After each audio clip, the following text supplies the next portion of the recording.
What's up, everybody? This is Cool Dude, and today we're back with another cool review. Today we're going to be discussing a very new movie, which is we haven't done one of those in a while. Bill and Ted Face the Music, the third installment in the Bill and Ted series, right after Bill and Ted's Excellent Adventure, which is obviously the best of the three, and Bill and Ted's Bogus Journey, which is a very unique sequel from the rest of them, which I do give a respect for because a lot of the sequels I've seen don't really do anything different. I'm looking at you, Home Alone 2 and Fantastic Four 2. But, yeah, but before we begin, guys, I know my last video I did, rest in peace Chadwick Boseman, which I'm still missing him. I'm okay. I don't want you guys to worry about my well-being and mental health. I'm gonna be okay. It's just really gonna take a while for me to really get over this loss, because he really is a really talented actor, such a pure and lovable man, and you watch some of his interviews, he's like such a pure soul. And the fact that he had such a passion to bring Black Panther to the big screen was really something incredible. So I don't want you guys to worry about me, because I'm going to be doing fine. I'm going to be doing great. And I'm going to be making videos like you know, in my normal style, pretty easily. But it's going to take me a while to get over it. But please, if you want to honor Chadwick Boseman, please, watch all of his movies. They're fantastic. Watch 42, watch Black Panther, watch all those movies that he's been in, to really honor his memory, and also show, if you can, please show Boseman's family some love, because they really need it after a loss like this, and what they're going through right now, I can't imagine. So, anyway, with that out of the way, let's go on with the review. So, Bill and Ted Face the Music stars older Alex Winter and Keanu Reeves playing older Bill and Ted. And they're trying to make a song that will unite the world, that will really unite the world, and will be one of the best songs ever written.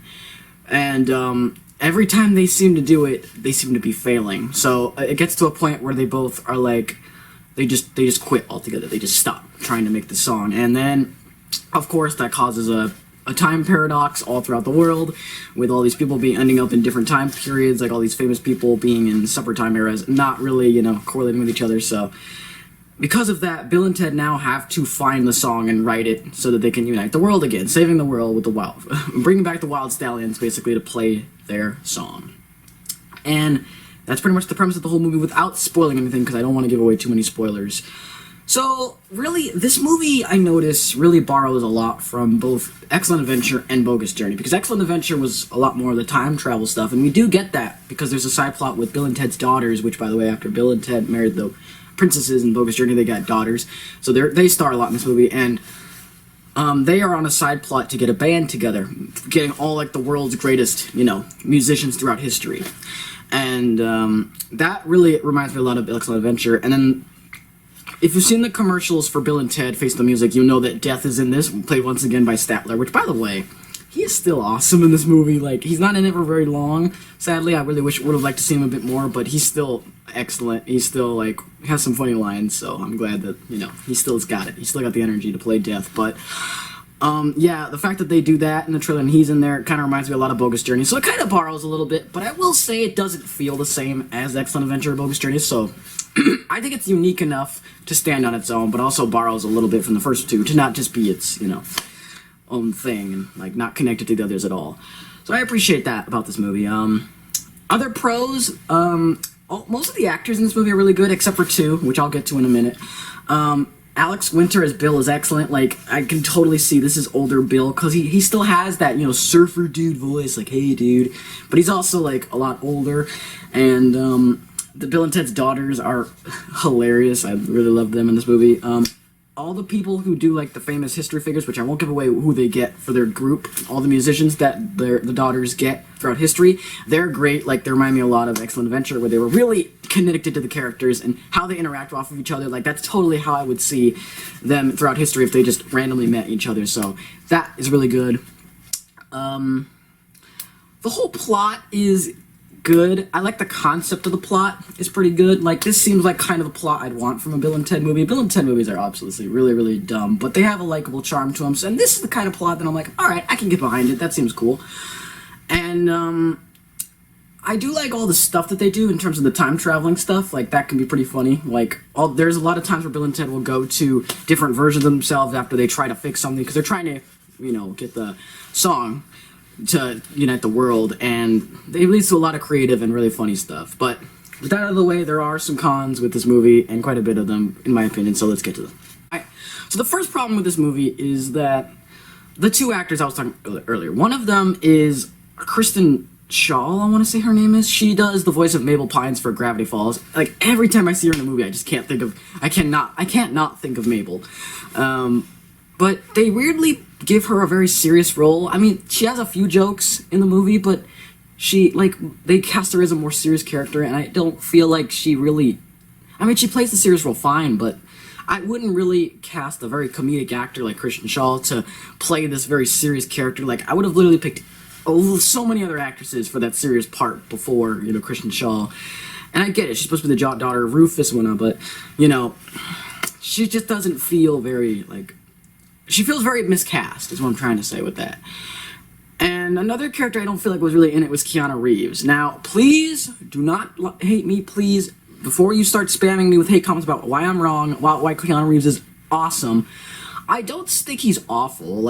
I could tell he's really trying, because, he's a lot older now, and he obviously can't really get into the groove and all better, but I don't know if it's because Keanu Reeves just can't do it as much as he can back than he used to with the other two Bill and Ted movies, or if he's just trying to do it because Ted's supposed to be older, but he doesn't really feel like Ted. I'm looking at him, I just see Keanu Reeves trying to portray Ted.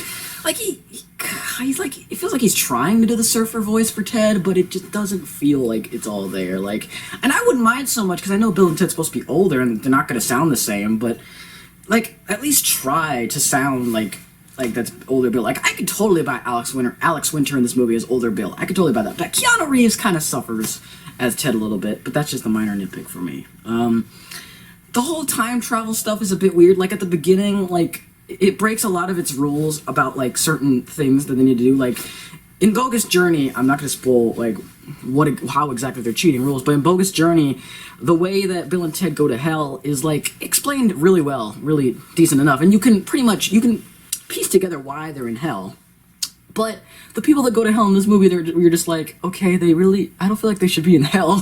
What did they do to end up there? So, stuff like that, I feel like they're cheating their own rules a little bit, and kind of forcing things to be in there.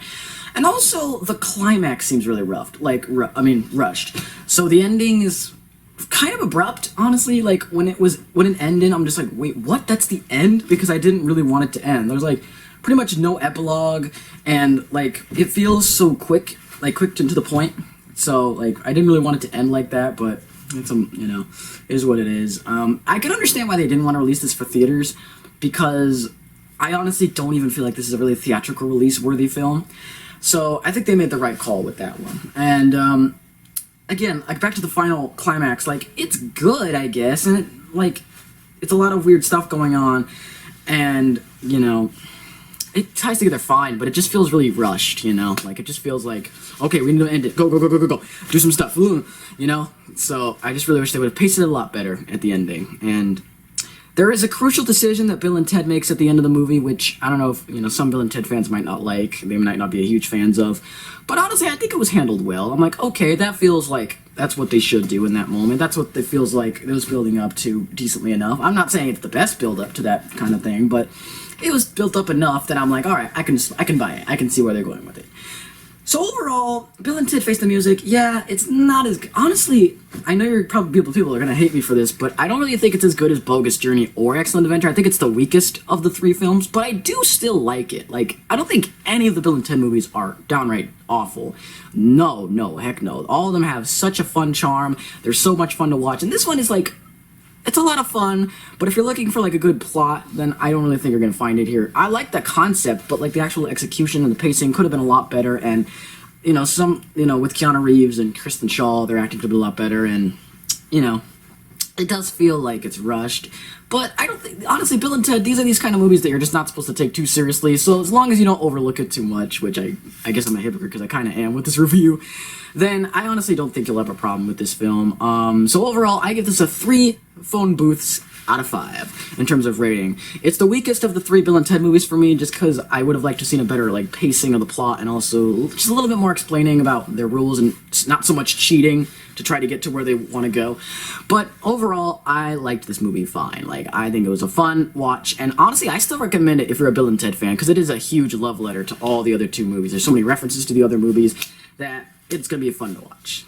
But then, guys, that's gonna wrap up for this video. Hopefully you guys enjoyed it. If you did, please leave a like, and let me know down in the comments what you thought of Bill and Ted Face the Music, because it is a new movie, so I'd like to see people's thoughts. It's getting good reviews, so I imagine you guys will have some good things to say about it. But until next time, guys, stay cool, and I'll see you in the next video. Bye-bye, y'all.